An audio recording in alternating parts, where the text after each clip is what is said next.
Hola a todos, mi nombre es Paola Naro, Dios sigue trabajando en mí y en ti. Recuerda, subo contenidos todos los viernes, bienvenidos. Saben, quiero contarles un poco acerca de mi niñez, de mi inocencia, cuando fuimos una vez a un retiro, era un ayuno en realidad, no nos habían explicado a nosotros nada con respecto a qué significaba exactamente el ayuno o qué tipos de ayunos había.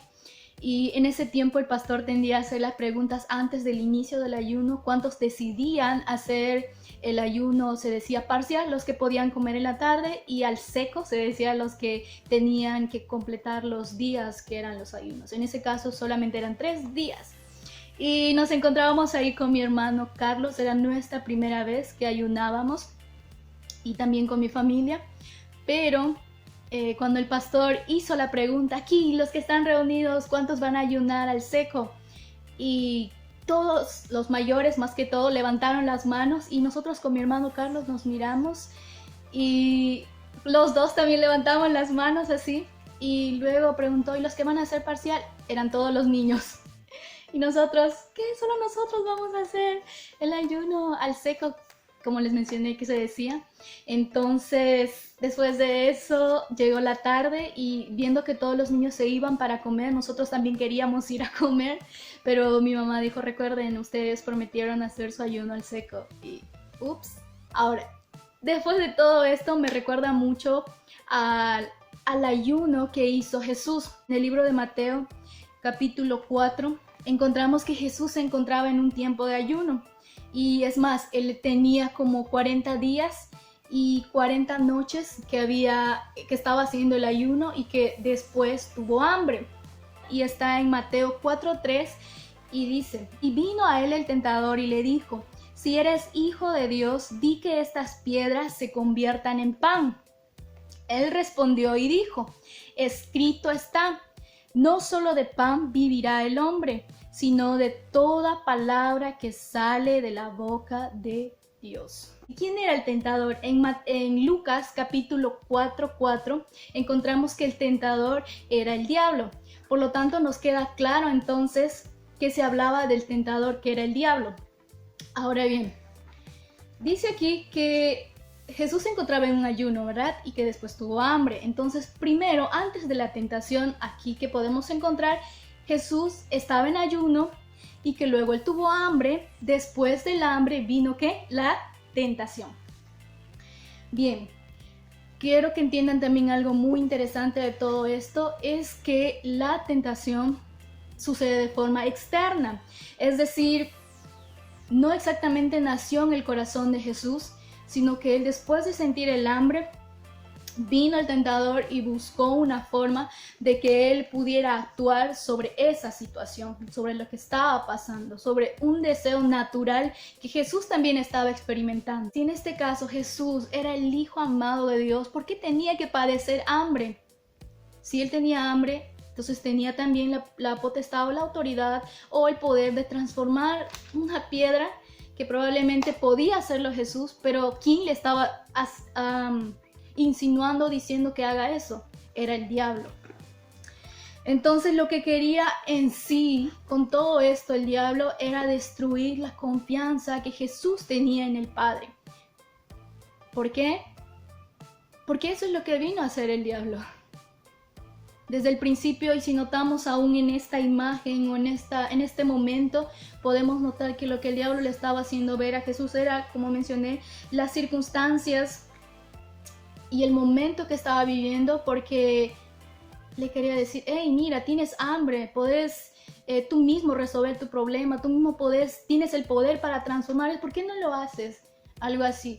Y como que el diablo pensaba que al decirle eso a Jesús, él iba a ceder, cierto, tengo hambre, iba a ceder a ese deseo físico, iba a actuar de esa forma. ¿Cómo lo experimentamos en estos tiempos?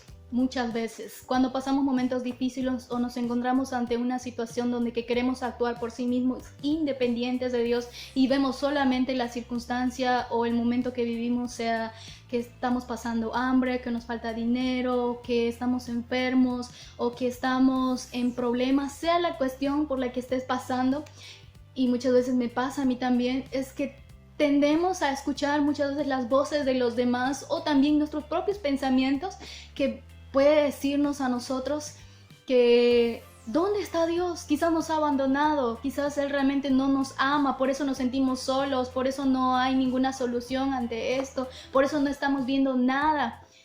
Y en realidad quiero decirte que eso no solamente son tus pensamientos o no solamente son las palabras de alguien, sino que son las palabras del enemigo. Pero me encanta lo que viene después en el siguiente versículo, ¿verdad? En el 4 encontramos qué cosa, que dice, Él respondió. ¿Quién respondió? Jesús. Y dijo, escrito está. Ahora, este escrito está, probablemente cuando encuentras y lees esta parte de este versículo de Mateo, quiero que sepas que Jesús estaba citando uno de los textos que se encuentra en Deuteronomio 8:3, que habla más que todo sobre el tiempo en el que Moisés le recordaba al pueblo de Israel desde el tiempo que ellos habían salido de Egipto, de vivir en medio de la esclavitud, y que también después de eso ellos habían sido libres y que estaban viviendo un tiempo de peregrinación en el desierto. Pero en medio de todo eso, Dios siempre estaba proveyendo para ellos sus necesidades básicas y en este caso ellos tenían alimento porque era Dios quien estaba proveyendo.